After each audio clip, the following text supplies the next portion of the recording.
Vote যদি পাশ না করে তাহলে তো আপনার যে জুলাই সনদের বাস্তবায়নের যে নৈতিক জায়গাটা, সেই জায়গাটা তখন দুর্বল হয়ে যাবে এবং পরবর্তীতে যারা সরকারে আসবেন এটার তাদের উপরে যে বাধ্যবাধকতা এই জুলাই সনদ বাস্তবায়নে, সেই বাধ্যবাধকতার জায়গাটা দুর্বল হয়ে যাওয়ার সম্ভাবনা তো তৈরি হবে যদি ভোট না পাস করে।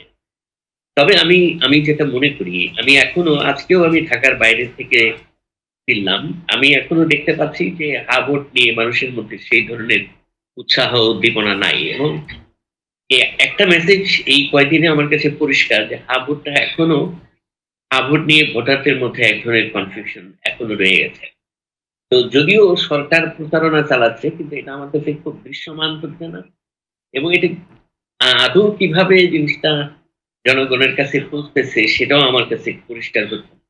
এবং আমি মনে করি যে এই মানে গণভোটের যে প্রচারণাটা এই সময়টা আসলে আরেকটু আগে থেকেই শুরু করা উচিত ছিল গণভোট নিয়ে প্রচারণা। যেহেতু এটা একটা বিশেষ ভোটের ব্যবস্থা কিন্তু সেটি কিন্তু হচ্ছে না। তার মানে যে আগামী জাতীয় সংসদ নির্বাচনের সাথে সাথেই এটার প্রচারণাটা চলবে বলে আমার মনে হচ্ছে এবং এই প্রচারণাটা কিন্তু ইনসাফিসিয়েন্ট থেকে যাবে কারণ দলগুলো তখন বেশি ব্যস্ত থাকবে তাদের তাদের পদের নিশ্চয়তা নিয়ে, অর্থাৎ তারা যে যে কনস্টিটিউয়েন্সি তাদের লোক পাশ করবে তাদের দিকে তাদের কনসেন্ট্রেশনটা বেশি থাকবে।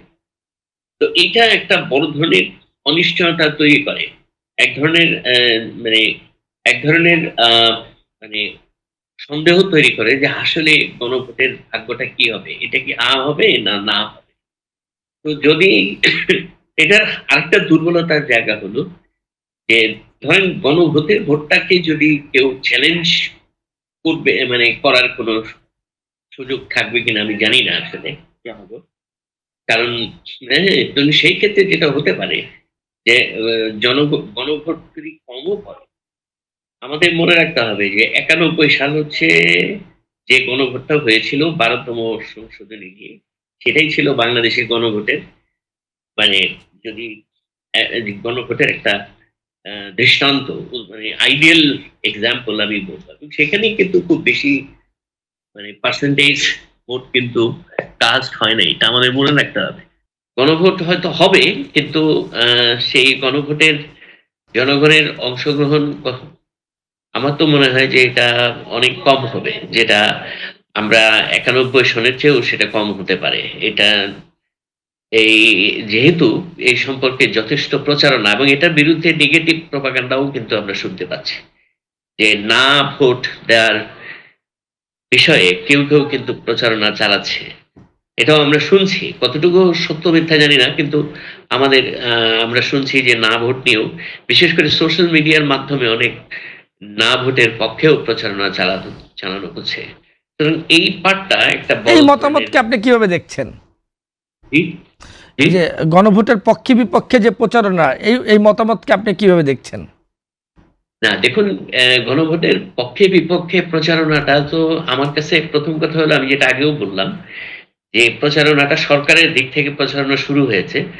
রাজনৈতিক দলগুলো আমরা শুনতে পাচ্ছি যে তারা প্রচারণা করছে। কিন্তু খুব ইনসাফিসিয়েন্ট এটা যথেষ্ট না গণভোট। কারণ মানুষ গণভোটের ফরমেটটা কিন্তু এখনো বুঝে সারে নাই। বহু স্তরের মানুষের সাথে আমার নিজেরও কথাবার্তা হয়েছে। তারা কিন্তু গণভোটের বিষয়টা সম্পর্কে একদমই এখনো অস্পষ্ট। সুতরাং এটার প্রচারণাটা আসলে ইনটেনসিভ হওয়া দরকার, ব্যাপক হারে হওয়া দরকার এবং এখানে শুধু যে সরকার কেন, এটা আমি মনে করি সকল মিডিয়া, সকল আ সকল ধরনের মিডিয়া এই প্রচারণায় অংশগ্রহণ করা দরকার এবং এটা নিয়ে লক্ষ লিফলেট ছাপানো দরকার বলে আমি মনে করি। মানুষকে উদ্বুদ্ধ করার জন্য এই লিফলেটের একটা গুরুত্বপূর্ণ ভূমিকা থাকতে পারে এবং ওই লিফলেটটা খুব প্রয়োজনীয় একটা পদক্ষেপ হতে পারে গণভোটের প্রচারণার ক্ষেত্রে। আপনার কাছে আমার তাই আরেকটি প্রশ্ন, সেটি হচ্ছে অন্তর্বর্তী সরকারের সাবেক তথ্য উপদেষ্টা মাহফুজ আলম যিনি অভ্যুত্থানের অন্যতম আর কি সংগঠক এবং অন্যতম নেতা মাহফুজ আলম নতুন করে আর একটি নতুন ধারার রাজনৈতিক শক্তি গড়বার একটা এবং দল করার একটা ইঙ্গিত দিয়েছেন তিনি তার ব্যক্তিগত ফেসবুক পোস্টে। আপনি তার এই উদ্যোগকে কিভাবে দেখেন? দেখুন, প্রত্যেকেরই কনস্টিটিউশনাল রাইট আছে নতুন ধারার রাজনৈতিক শুরু করার। আমি আহ, কারোর অধিকারকে অস্বীকার করি না, আমি সাধুবাদ জানাই তার এই উদ্যোগকে। কিন্তু কিন্তু একটা জিনিস জনাব মাহফুজ আলমকে মনে রাখতে হবে যে, মানে যে কথাটা আমরা সবসময় বলি যে একটা নতুন ধারার রাজনীতি গড়ে তোলা কাজটা এত ছেলের হাতের মোয়া না, তাই না?